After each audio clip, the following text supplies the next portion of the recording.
Le 11 mai prochain pourra à jamais entrer dans les annales de l'histoire politico-judiciaire de la République démocratique du Congo. Les Kinois, les Congolais en général, attendent impatiemment de connaître la vérité, rien que la vérité, sur la gestion du programme d'urgence dit des 100 jours de Félix Antoine Tshisekedi Tshilombo. Comme vous le savez, son directeur de cabinet serait mis en cause. Nous allons essayer, nous allons tenter d'en savoir un peu plus dans cette nouvelle édition des Enjeux. C'est un plaisir de vous retrouver. Bienvenue à tous et à toutes. C'est Eche Homo, vous l'avez compris. Découvrons ensemble l'invité du jour. José Ntedika Nimi. José Ntedika est un ingénieur en électricité de l'Institut supérieur des techniques appliquées. José Ntedika pose ses premiers pas en politique aux côtés d'Albert Ndélé. Après un bref passage à l'UDEMO, José Ntedika adhère à l'UNC depuis sa création jusqu'à ses jours, où il est haut cadre du parti cher à Vital Kamerhe dans la province du Congo central.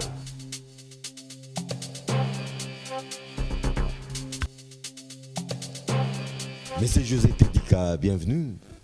Merci beaucoup, Monsieur John. Malgré les confinements, vous avez accepté de vous déconfiner pour répondre à notre invitation. Ça nous honore. Ben oui, au regard aussi de toute l'assistance qu'il y avait pour que nous puissions apporter notre son de cloche. En tout cas, on ne reste pas debout, hein, on s'installe. Okay, merci beaucoup. On ne fera pas l'émission debout. Merci. Mais d'entrée de jeu, on ne peut pas éviter cette question. Les réseaux sociaux sont en ébullition. Peut-être que vous avez déjà deviné de quoi il s'agit. Il y a des vidéos compromettantes qui circulent sur la toile d'un célèbre pasteur congolais. Et depuis un moment, ces pasteurs tiraient à boulet rouge sur l'ancien président de la République. On s'est dit, un c'est commenté, est-ce qu'on essaye de régler des comptes à cet homme de Dieu ou tout simplement c'est une vidéo tout à fait authentique? Ben écoutez, le mot que je puisse dire, c'est qu'on ne fait pas la fête quand ça brûle chez le voisin. Voilà. On ne fait pas la fête quand ça brûle chez les voisins, mais vous avez pignon sur rue, vous êtes quand même un leader. Une lecture oui, je voudrais par bien rapport à ce que vous avez vu et peut-être par quelle suite pouvez-vous donner. C'est une façon de museler cet homme, c'est une façon de les discréditer. Quelle est votre lecture? Juste un mot. Je voudrais justement pas épiloguer autour de cela. Je me réserve. Voilà. Vous vous réservez, on vous comprend. Vous êtes un cadre de l'UNC, je l'ai dit au début de l'émission. Les procès certainement, sauf imprévu. Au cadre du parti. Au cadre, merci, sauf imprévu. C'est pour ce 11 mai. Ouais. Le directeur du cabinet du chef de l'État s'est récité dans une histoire, dans un vaste dossier de la gestion des 5 chantiers, des programmes de 100 jours. Quelle est votre lecture?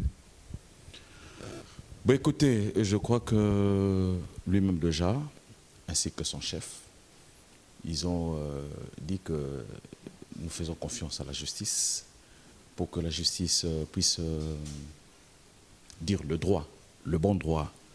Il est vrai qu'en ce qui concerne la procédure telle qu'elle a été entamée, il y a une grande controverse en ce qui concerne les praticiens du droit autour de cela. Ben écoutez, maintenant qu'on a fixé l'affaire, on a fixé la date d'audience.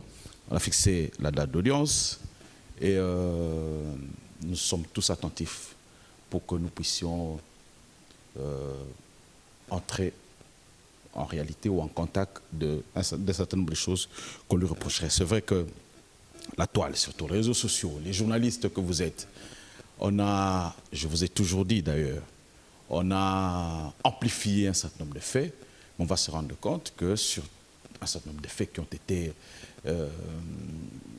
évoqués à longueur de journée et tout ça, ou sur les réseaux sociaux, on va se rendre compte que beaucoup de faits ne sont pas nécessairement vrais. Malheureusement, il s'agit de la réputation de quelqu'un qui a été mis en pâture comme ça par des initiatives tout à fait méchantes. Voilà, et c'est ce qu'il faut déplorer. Mais nous sommes mettre en exergue la thèse d'un complot, d'un coup monté, d'un coup bas. Bon, écoutez, nous avons suivi, par exemple, même un certain nombre de journalistes professionnels qui ont raconté un certain nombre d'histoires sur, en ce qui concerne le président du parti, qu'il aurait transféré de grands montants, qu'il aurait fait ceci, qu'il aurait fait cela. Mais en fin de compte, on se rend compte que rien de tel. Et curieusement, des journalistes, on peut dire de renom, qui se sont mis en exergue, en exhibition, pour ternir délibérément l'image d'un personnage, une personne humaine déjà, personne humaine, mais au-delà de cela, c'est un grand homme politique, un grand homme d'État, un grand homme politique, une personne qui pèse dans l'échiquier politique de ce pays. On peut tout dire. Vital Kamerhe n'est pas n'importe qui en ce qui concerne l'arsenal politique de notre pays.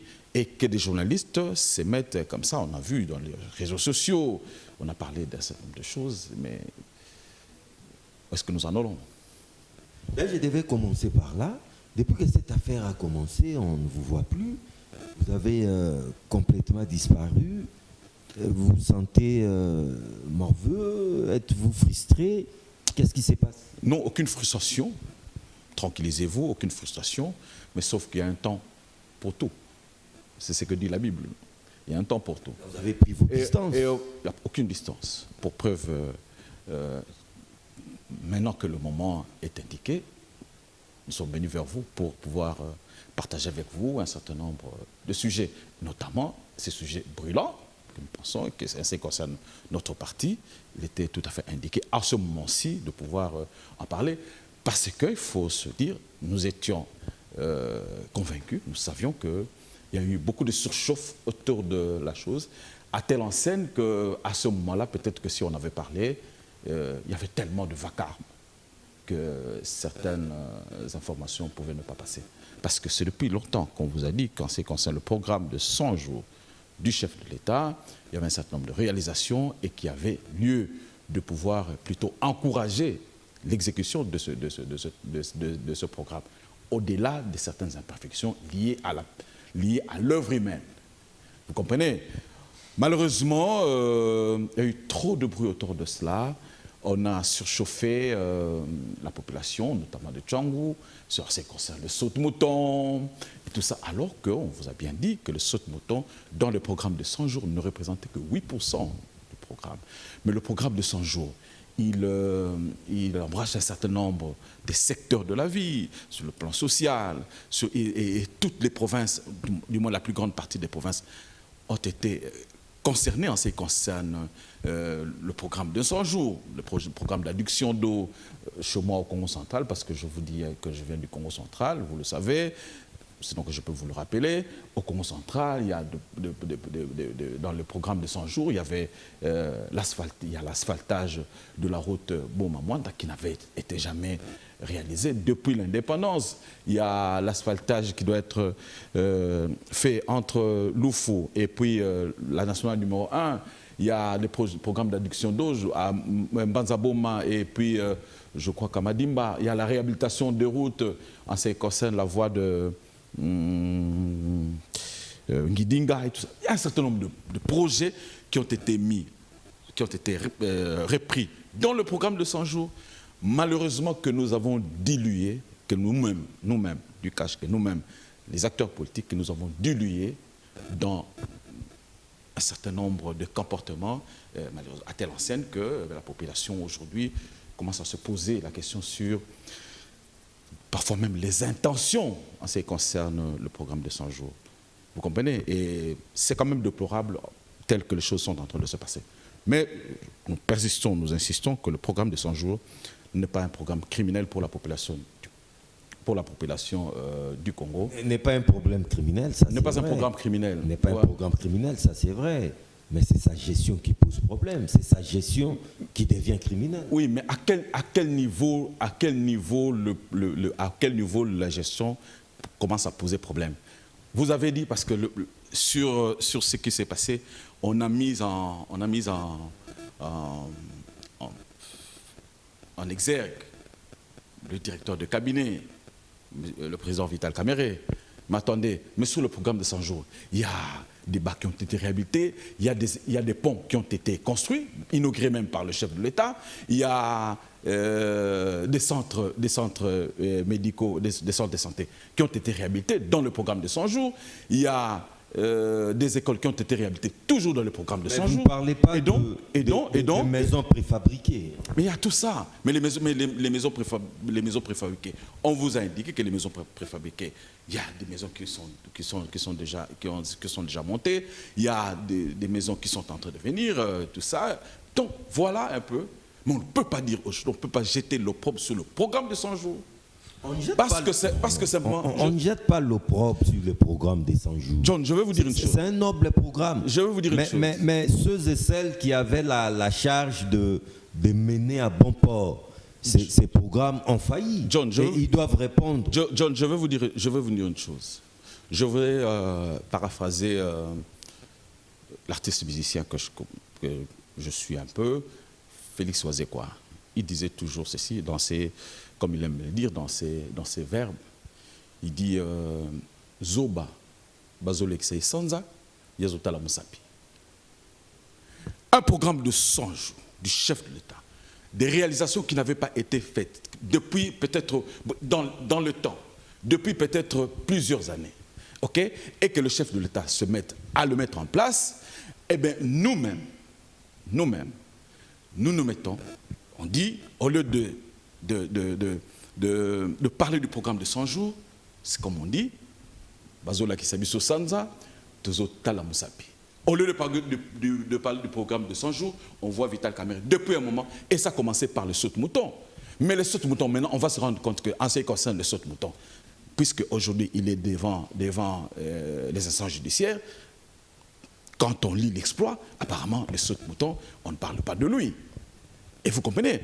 Donc, même en ce qui concerne la gestion du programme de 100 jours, ou le retard qu'il y a quant à réaliser le programme de 100 jours, on vous a indiqué que, d'abord, pour réaliser ce programme-là, il y a des exécutants. Et Vital Kamerhe n'est pas exécutant. À quel niveau intervient C'était lui l'ordonnateur de ces programmes. Donc sans sa signature, l'argent ne pouvait pas sortir de nos banques. Oui. Et voilà les péchés de Vital Kamerhe. Non, ce n'est pas un péché. Le rôle qui revenait dans une république sérieuse au Premier ministre et son équipe, ses ministres. Mais parce que pour la première fois dans l'histoire politique de ces pays, on a eu affaire à un directeur de cabinet extraordinaire, spécial, qui a voulu prendre les prérogatives du Premier ministre. Voilà là où ça l'a entraîné. Non, d'abord, vous dites que, en fait, vous l'incriminez parce que c'est lui qui aurait été ordonnateur. Pas qui aurait. Non, c'était lui. Mais attendez. Souvenez-vous de la correspondance qu'on avait adressée au Premier ministre et au ministre. D'abord. C'est lui qui détenait la signature. Non, à l'époque, on parlait de la présidence. Là, pour sortir, c'était lui. Non, pour sortir, on devait requérir, pour sortir un certain nombre de fonds, on devait requérir l'autorisation de la présidence. Oui. Mais ce n'est pas lui qui ordonne. L'autorisation. Mais attendez. Mais non. À supposer, je voudrais entrer dans votre configuration pour ne pas aller à côté. Ça veut dire que celui qui ordonne, c'est lui qui va gérer à la fin. Parce que les fonds, à la fin, sont logés dans les comptes des exécutants. À la fin. À la fin, vous n'allez pas dire que les comptes, puisque les journalistes de votre trompe, il y a ceux qui ont dit que les comptes logés les fonds logés dans les comptes de Vital Kamerhe, c'est qu'il faut. la banque, quand on lui donne des instructions, il loge dans le compte de la personne morale indiquée. Et à quel niveau, selon vous, intervient la gestion de Vital Kamerhe? Maintenant, si on revient encore sur ce que vous étiez en train de dire là, pour que vous ne puissiez pas désorienter les téléspectateurs, mais nous sommes dans quelle configuration? Il faut contextualiser aussi le fait. C'est pour la première fois que dans ce pays, on va accéder à cette alternance que nous avons connue, à telle enseigne que quand on arrive au mois de janvier, nous avons un chef de l'État élu qui bénéficie de la légitimité et de la légalité. La seule institution légitime à ce moment-là, mise en place, c'est le président de la République. Là, c'est l'institution. Le gouvernement souffrait d'une certaine légitimité. Non, qui vous a dit ça, M. Tedika? Ah ben oui, c'est ça la réalité. Où est-ce que vous mettez les principes de la continuité de l'État? Oui, la continuité. Aussi longtemps qu'un Premier ministre n'est pas remplacé par un autre, ce Premier ministre reste en place, assurant les affaires courantes. Non, à partir du moment où on devait mettre en place une autre assemblée, le gouvernement était... Oui, c'est comme cela. C'est un gouvernement démissionnaire qui expédie les affaires courantes. Tout à fait, je suis d'accord. Est-ce qu'on peut se mettre d'accord? Mais nous n'étions pas sans gouvernement. Mais non. Le pays n'avait pas de gouvernement, vous ne pouvez pas dire ça. Mais alors, vous me facilitez encore la tâche pour la réponse. Vous me facilitez la tâche. Le gouvernement en place est en train d'expédier les affaires courantes. Et il est de coutume que celui qui expédie les affaires courantes, celui qui fait un intérim, ne pose pas des actes qui engagent l'avenir. Vous êtes au courant de ça, vous le savez. Et en plus, par rapport à cela, le gouvernement, dans le programme des 100 jours, n'a pas été mis à côté. Bien que souffrant d'un problème de légitimité... Le gouvernement expédiant les affaires courantes n'a pas été mis à côté. Pour preuve, le programme de 100 jours a fait intervenir les ministres sectoriels. Mais dites-le, chers journalistes, pourquoi vous ne le dites pas? Parce que simplement aujourd'hui, il faut s'acharner sur une personne. Non, les problèmes, c'est mais non, il faut faciliter. Les fonds ont été logés. Est-ce les fonds ont été logés dans le compte? A une signature facile. Et derrière ça, on voit des rétrocommissions, on voit des montages financiers, on voit des surfacturations. Non, John, je ne suis pas dans la spéculation. Les fonds ont-ils été logés dans les comptes des exécutants ou dans les comptes de Vital Kamerhe? Mais comment ces comptes évidemment, dans les comptes des exécutants? Évidemment, ce n'est pas à moi de vous poser la question. Ce n'est pas à moi de vous poser la question. Non, dites-moi, par quelle magie ces fonds ont été logés dans les comptes des exécutants? Mais attendez. Il y a eu des marchés à gré, par procédure gré à gré, alors qu'en principe, les choses ne devaient pas se passer de la sorte. Ça, vous ne le savez pas? Oui, mais vous savez aussi qu'en ce qui concerne la posture de marché, en ce qui concerne la passation des marchés publics, en ce qui concerne le gré à gré, vous savez que c'est aussi prévu par la loi. C'est aussi prévu. Vous savez. Mais sous quelles conditions? Requérir l'avis de non-objection. Vous le savez.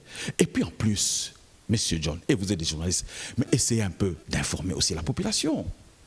Parce que tous ces programmes-là, tous ces projets réunis dans le programme des 100 jours, ce sont des projets existants qui ont été exhumés dans le programme, dans le programme du gouvernement précédent. Et pourquoi vous n'en parlez pas? Parce qu'aujourd'hui, simplement, il faut jeter l'opprobre sur une personne. Assez grave. C'est ça le problème. Donc, dites aussi aux téléspectateurs que les fonds n'ont pas été logés dans les comptes de Vital Kamerhe. Parce que si ça avait été le cas, aujourd'hui, peut-être qu'on l'aurait déjà condamné. Dites-leur aussi que le saute-mouton pour lequel on a jeté en pâture Vital Kamerhe, eh bien, il n'y a pas la responsabilité de Vital Kamerhe dans ce qui concerne la réalisation des saute-moutons, dans la mesure où ce n'est pas lui qui exécute les travaux. Dans la mesure où ce n'est pas lui qui exécute les travaux. L'ordonnateur. Mais vous en tenez à dire... Le bailleur des fonds. Ce n'est pas lui le bailleur de fonds. Les fonds, ce sont des fonds de la République. Et les fonds de la République... À cette époque, il s'est fait passer pour l'incarnation de la République. Voilà. Voilà les péchés originels. C'est faux. C'est vous qui l'avez fait passer pour l'incarnation de la République.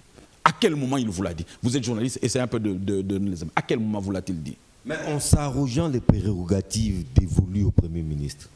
Mais le Premier ministre, on va y revenir. Expédient les affaires courantes, oui, mais il reste Premier ministre. Mais il avait un problème de légitimité. Mais en plus, Monsieur John, je le dis et je vais encore le répéter, le gouvernement en place, bien qu'expédiant les affaires courantes, n'a pas été mis de côté. Il a joué un rôle de figurant. À quel niveau? C'était de la figuration. Il n'y a pas de la figuration. Tout s'est passé au niveau du cabinet du président de la République. Non. Et là, à la base,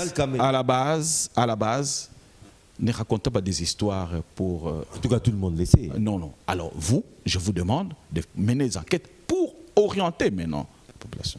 Parce que les ministres sectoriels ont été bel et bien à la conception de la chose. Mais pas à l'exécution. À la conception, oui. Personne n'est bon dans... nombre de ces Mais projets personne... ces projets ont été hérités du gouvernement précédent, c'est vrai. Vous êtes convaincu? Dans vous l'avez la dit? Conception. Non, vous l'avez dit? Non, mais j'ai pas honte de le dire. Ah ben, il faut le dire sans même qu'on vienne vous le dire. Les problèmes se posent au niveau de l'exécution.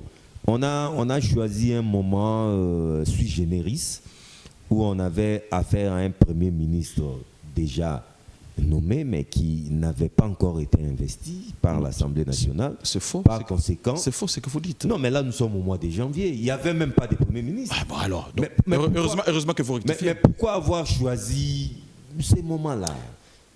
On l'appelle programme d'urgence, mais je crois que les sauts de moutons, ça n'urgeait pas. Il n'y avait rien d'urgence dans ça. Les moments étaient intelligemment choisis pour se faire un peu du fric. C'était ça le problème. Profitant de cette période. Non, mais... de l'histoire politique de la RDC. Non, peut-être que c'était stratégique. Peut-être que c'est votre question qui est tendancieuse. John, je voudrais qu'on puisse revenir un peu, qu'on puisse refaire la mémoire. Au 24 janvier 2019, le chef de l'État prête serment. Ok? En ce moment-là, la seule institution légitime et légale, c'est le président de la République. Un mois après, on vient avec ses programmes. Est-ce qu'on peut se mettre d'accord? On va évoluer. Je voudrais qu'on soit méthodique. On va évoluer. Est-ce qu'on peut se mettre d'accord sur ça? Allons-y. Ok, les téléspectateurs vont noter ça aussi. À ce moment-là, on n'a pas encore de Premier ministre. En ce moment-là, se passent les négociations au sein de la classe politique pour sortir le gouvernement. Et figurez-vous que le gouvernement va sortir, je crois, qu'au mois de septembre, si je ne m'abuse. Et pendant ce temps-là, que devait faire le chef d'État? Croiser les bras. Il est de coutume d'un acteur politique qu'on puisse le juger dans le 100 jours. Et c'est pour ça qu'on l'a même nommé programme de 100 jours. Et à partir du moment où le chef d'État avait bénéficié déjà de tout son pouvoir, il était de bon aloi qu'il puisse poser un certain nombre d'actes qui puissent renseigner la population vers où on veut l'amener. Et c'est ainsi que ce programme-là a été mis en place par le chef de l'État, parce qu'il ne faut pas oublier que c'est un programme, le programme de 100 jours du chef de l'État, ce n'est pas un programme du directeur de cabinet, parce que lui n'a pas été directeur par rapport au programme. S'il vous plaît. Nous ne sommes pas dans un régime présidentiel. S'il vous plaît. Déjà, il y a un problème à ce niveau-là. Mais on parle du programme d'urgence du chef de l'État. Mais pourquoi? Non, ça devait être un programme du gouvernement. Non, mais attendez. Nous ne sommes pas dans un régime présidentiel. Attendez. Le chef de l'État est voté au suffrage universel par rapport à un programme. Tout à fait. OK? Qui doit être exécuté par les gouvernements. Par le gouvernement. Mais à partir du moment où le gouvernement n'était pas encore formé, non, mais le chef de l'État devait attendre 6 mois pour ne pas rassurer la population. Il fallait diligenter la mise en place de ces gouvernements. Mais attendez. Tout simplement, il ne fallait pas prendre 6 mois. Alors que ça urgeait, on prenait 6 mois pour mettre en place les gouvernements. Monsieur John. C'est pas sérieux. De la part de qui? De la classe politique? Vous voulez jeter l'opprobre sur la classe politique? De la part du FCC Cash. Ça, c'est clair. Moi, je ne voudrais pas m'entraîner sur ce terrain-là, mais la réalité politique était qu'on était en pleine négociation. Ce sont eux qui avaient pris les pays en otage. Il n'y a aucun otage. Regardez, en Israël, il y a des négociations qui se passent comme ça pendant 6 mois. Nous ne sommes pas en Israël. Je vous parle de la politique. Je vous parle de la politique. Vrai, l'Israël a une administration bien organisée. Je ne veux pas seulement... Même quand les gouvernements traînent pour se mettre en place, l'administration fonctionne. Rien n'est bloqué. Vous me permettez d'évoluer? Vous avez la parole. Ok. En Israël, c'est arrivé plusieurs fois. En Allemagne, c'est arrivé plusieurs fois. En Belgique, mais vous le connaissez. Et donc, nous sommes sur un terrain. C'est ça le problème. Nous sommes sur un terrain. Non. La différence, c'est qu'ils ont, des administrations. Nous sommes sur un terrain politique où l'électeur nous a donné un président d'un bord politique, une assemblée d'un autre bord politique. Il fallait que les esprits élevés puissent se mettre d'accord sur comment on va justement faire marcher le pays. Et donc c'est tout à fait normal que différentes négociations se passent pour qu'on puisse mettre en place les différentes institutions et qu'on avance.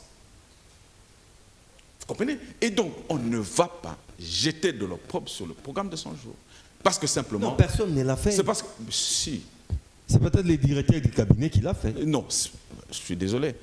Attendez, ça me pousse aussi à... Parce qu'il y a derrière ça, il y a un non-dit sur lequel je voudrais rebondir.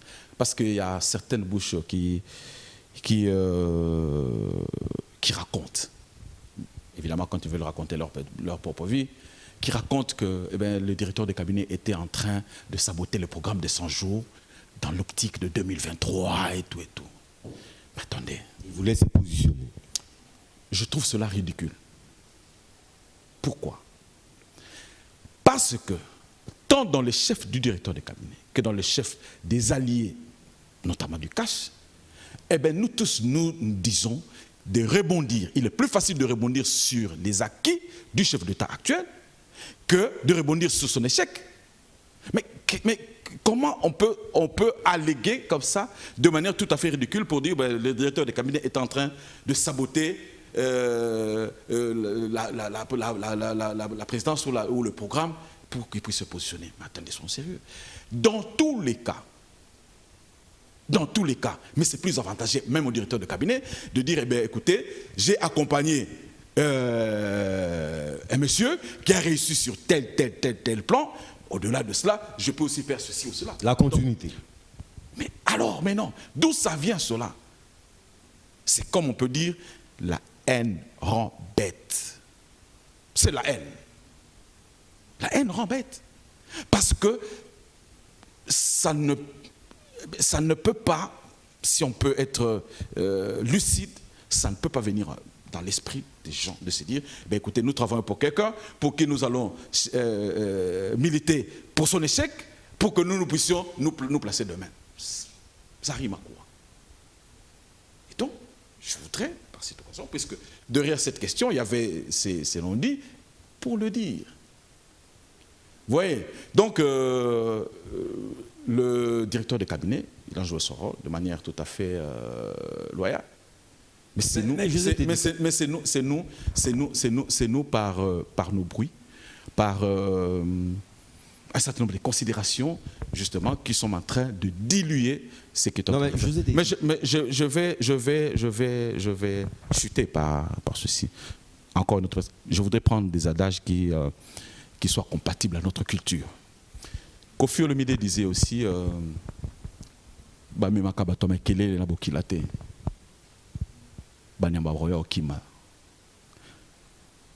mon cher ami, il y a 2-3 jours ici, je crois que le sénateur à vie, on l'a intercepté aussi quelque part pour lui dire qu'il rentre au pouvoir. Le chef de l'État faisant l'inspection de chantier, il arrive à l'UNIKIN, on réclame le retour de son prédécesseur. Au-delà de toute la considération que je puisse avoir vis-à-vis du sénateur à vie, de par la fonction qu'il a occupée. Vous voulez généraliser quelques badauds qui criaient non.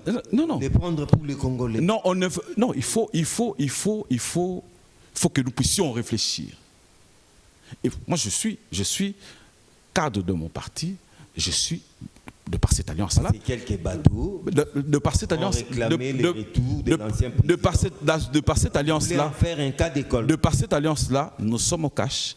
Et de par cette alliance-là, nous sommes au pouvoir. Et tous ces signaux-là doivent nous faire réfléchir. pour que nous puissions comprendre que le mal, ce n'est pas Vital Kamerhe tel qu'on est en train de le présenter, mais c'est la gestion que nous sommes en train de faire de notre, à telle enseigne, Votre co-gestion. à telle enseigne que, eh bien, au niveau de l'opinion publique, il y a des choses qui commencent à se passer contre nous. Et il faut que nous en prenions conscience. C'est ça.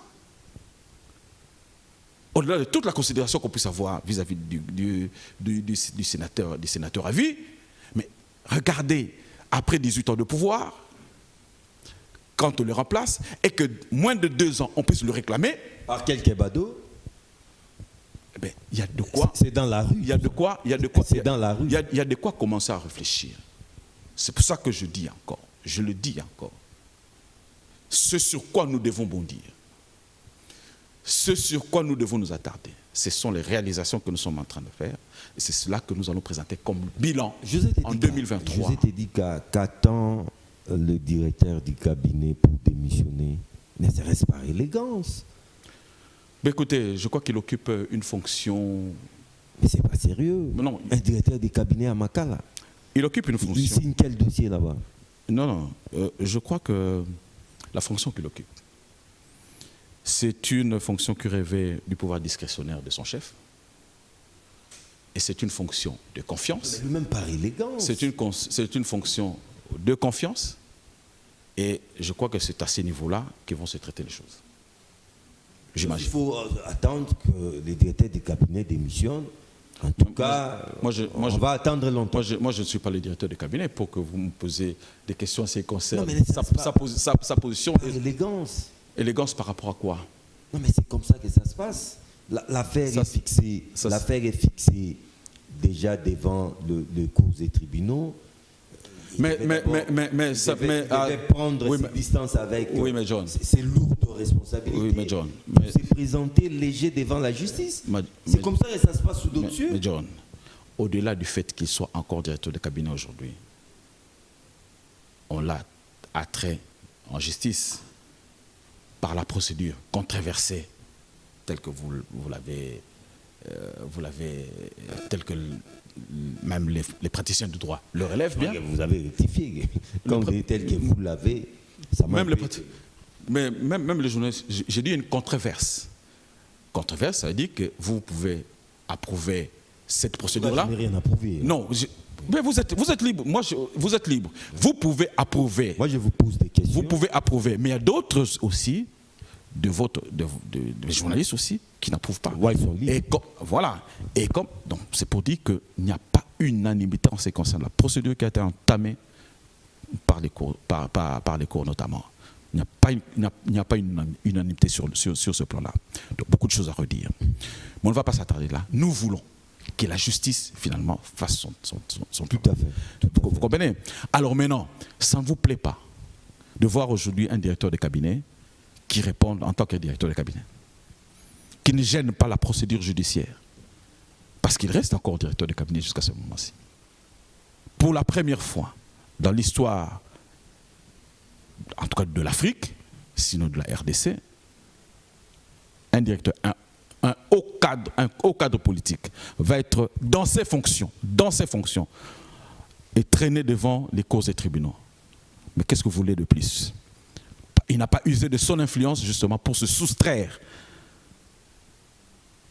des causes et tribunaux. Donc voilà un peu ce que je peux dire à ce sujet. Je t'ai dit qu'en attendant l'issue de ces procès, Vital Kamerhe pourrait être acquitté, qui sait, et recouvrer tous ses droits. Mais c'est notre souhait. Comment voyez-vous ou entrevoyez-vous l'avenir de l'accord signé à Nairobi entre Félix Tshisekedi Tshilombo et Vital Kamerhe, qui a aujourd'hui donné naissance à une structure informelle appelée CASH? Ah ouais. Mais jusque-là, puisque vous parlez de ces deux personnalités-là, jusque-là, en ce qui concerne l'accord, eh bien, il reste toujours confiant par rapport à cela. Le chef de l'État recevant une délégation de l'UNC a insisté et persisté que l'accord continue à prendre cours. Le président du parti de l'UNC aussi a orienté ses propos dans ce sens-là. Et donc, je crois que l'accord continue à être mis en marche. L'accord n'a pas perdu quelques plumes avec cet épisode. Vous en êtes sûr? Bon, en tout cas, je n'ai pas... Le chef de l'État a dit que l'accord continuait, ainsi que le directeur de cabinet aussi, son principal allié dans le cash l'a dit aussi. Bon.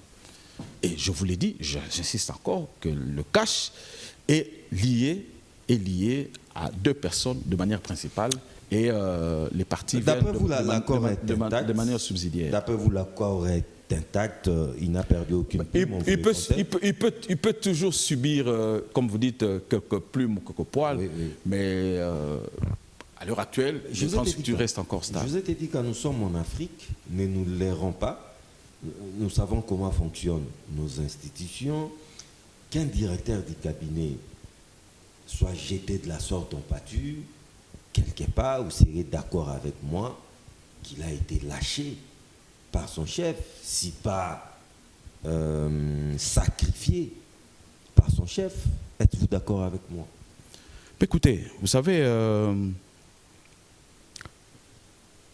le chef a dit qu'il laissait la justice faire son travail. C'est un langage politique.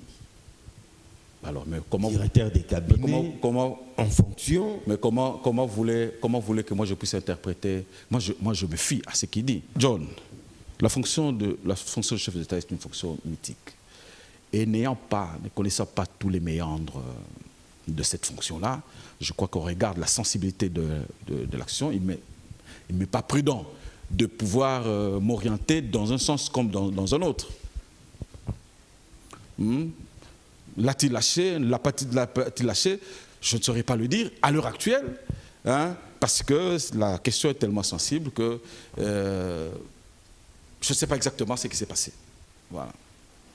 Mais ce que je constate, ce que je sais, c'est que le chef de l'État a bien dit qu'on laisse la justice faire son travail. Parce que nous sommes justement dans la séparation de pouvoir, où chaque institution, évidemment, essaie de jouer son rôle tel qu'il le faut. José Tedika, vous l'avez dit, la haine rend bête.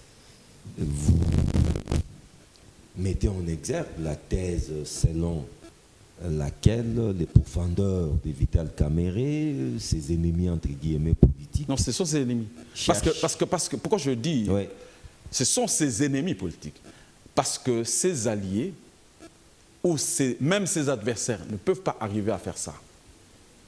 Pourquoi? Parce que, je vous ai dit autrefois que moi j'étais dans l'école de Ndélé Albert, il nous a appris que même à un adversaire, on lui laisse un minimum de personnalité. À un adversaire, parce qu'on peut s'en servir. Mais ce qu'on fait à Vital Kamerhe, ce n'est pas de l'adversité, c'est de l'inimitié. Ce sont des ennemis politiques qui font ça. Mais avec quelle intention? L'objectif? Mais attendez, mais au départ, n'ai-je pas dit que la haine rendait bête? Au départ, c'est la haine. Je voudrais... C'est pas de la haine gratuite. Je voudrais qui viserait ces prétendus ennemis de Vital Kamerhe. Mais attendez, il n'y a pas que des ennemis de Vital Kamerhe. Mais regardez, je voudrais paraphraser quelqu'un que... Et savez-vous que nos ennemis ne sont pas souvent loin de nous, hein? Et ce n'est pas toujours ceux qu'on croit être nos ennemis qui sont nos ennemis. Mais attendez. Des fois, ce sont les plus proches. Ça, au moins, vous le savez. Oui, je le sais. Voilà. Alors, ne cherchez pas trop loin ce que vous appelez ennemis de Vital Kamerhe. Mais pour preuve, je ne les ai pas énumérés. Ils vont se reconnaître partout où ils sont. Parce que je dis, en tout cas, ce ne sont pas ses alliés, c'est exclu. Ce ne sont pas ses adversaires, c'est exclu. Ça doit être des ennemis. Parce que les adversaires... Il a beaucoup d'adversaires, c'est normal, parce qu'il est un acteur politique, il peut avoir des adversaires.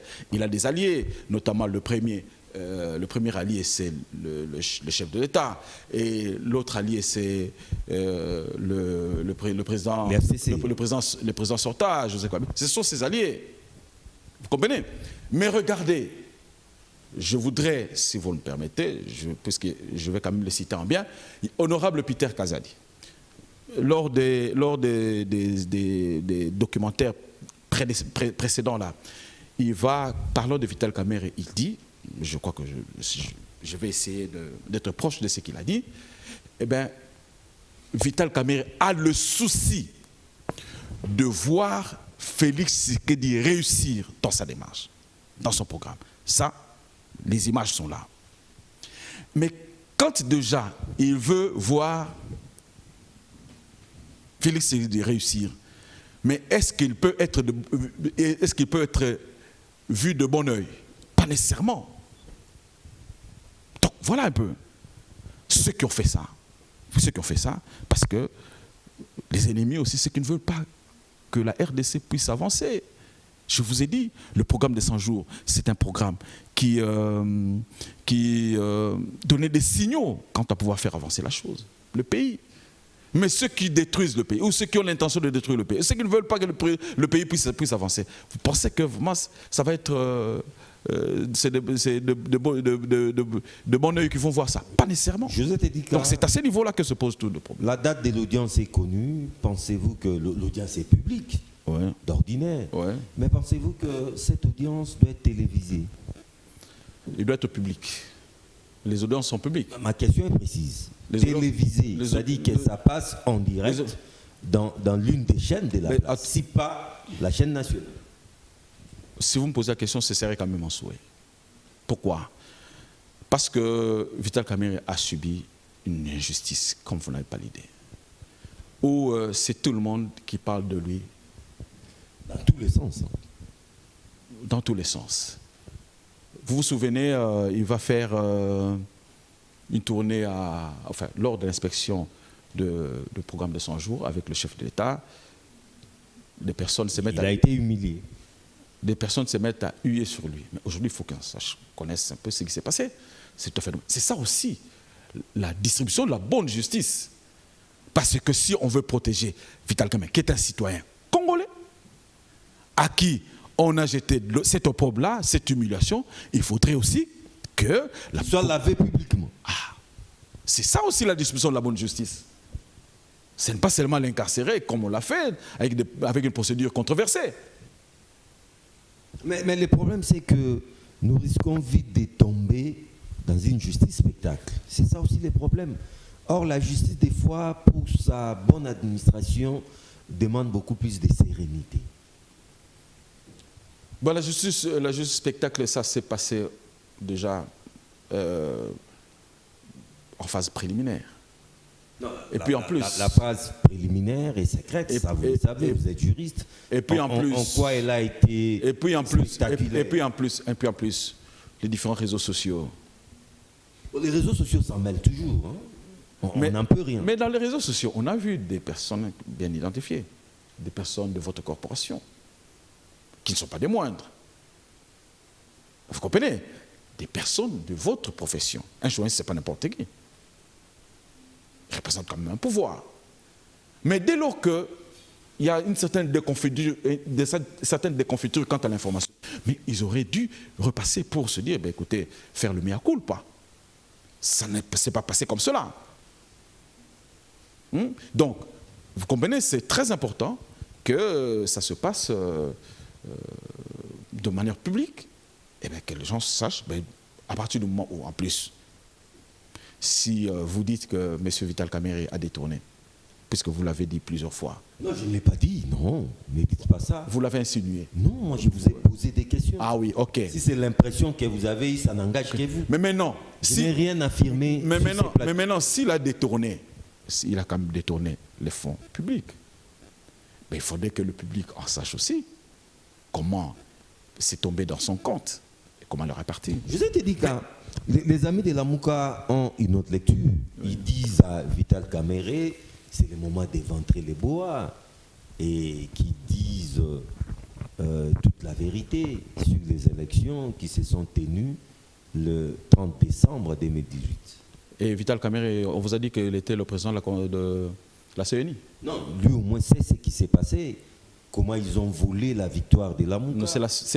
Avec des deals diaboliques. C'est la CENI. Après la Mouka, bien sûr. C'est la CENI qui a proclamé le résultat. Et Vital Kamerhe n'est pas président de la CENI. s'ils veulent connaître la vérité des résultats ou je ne sais pas de quoi ils parlent, mais ils n'ont qu'à interroger le président de la CENI. C'est facile. En fait, le problème, vous voulez donner trop d'importance à Vital Kamerhe. En fait, le problème, c'est à votre niveau. Il était quand même dans les 10. C'est comme disait encore Kofi. En fait, je prends des exemples qui sont compatibles à notre culture. Comme il disait encore, ennemi nayo et zangate, ennemi nayo moko. Vous voulez donner trop d'importance à Vital Kamerhe. Vous avez une peur bleue de Vital Kamerhe qu'on n'imagine pas. Résultat des élections. Vital Kamerhe va vous dire quoi? Non, qui délie sa langue. Sur quoi? Parce qu'il n'est pas le président de la CENI. Non, mais il sait ce qui s'est passé. Il sait quoi? Et vous voyez, Vital Kamerhe, de sa trempe, un nombre de temps, vous parlez des choses pour lesquelles il n'a pas compétence. La seule personnalité et à compétence en matière électorale, c'est la CENI. Compétence constitutionnelle, administrative, les amis de la Mouka peuvent se mordre les doigts. Mais ils n'ont qu'à poser la question au président de la CENI, ce n'est pas Vital Kamerhe. Il va vous dire quoi? Enfin, disons-nous un peu. Hein? Donc, c'est ça. Alors, José Tedika, ouais. Nous sommes à la fin. Ouais. Il n'y a pas d'incompatibilité avec ce que vous faites actuellement au niveau de la présidence. Et au même moment, on vous voit défendre bec et ongle Vital Kamerhe. Écoutez, déjà par mes fonctions, je suis lié par l'obligation de loyauté. Et des réserves aussi, non? Oui. La réserve ne voudrait pas dire le silence. La réserve voudrait dire aborder les sujets d'une certaine manière, dès lors qu'on est responsable. Mais en ce qui concerne justement l'incompatibilité, je n'en vois pas. Parce que, au départ, je suis lié par l'obligation de loyauté du chef de l'État. C'est clair, comme cela. Et je voudrais aussi insister pour dire une chose. Si je ne suis pas loyal vis-à-vis de Vital Kamerhe, je ne serai pas vis-à-vis de Tshisekedi. C'est clair. Donc, il n'y a pas d'incompatibilité en ce qui me concerne. Mais je crois que la meilleure façon de pouvoir indiquer que demain, parce qu'on ne sait jamais, on est en politique, on est tout ça, demain peut-être que le chef de l'État peut aussi avoir des problèmes, on ne sait jamais. La meilleure façon pour avoir travaillé avec lui, la meilleure façon que je lui sois loyal demain, c'est d'être d'abord loyal aussi vis-à-vis de Vital Kamerhe. Monsieur José Tedika, merci beaucoup. Merci John. La date est déjà connue, c'est pour les 11 mai prochain. L'affaire étant déjà entre les mains de la justice, on ne peut rien dire, mais les Congolais n'attendent que les bons droits soient dits. On se retrouve très bientôt pour de nouvelles aventures des enjeux. Au revoir.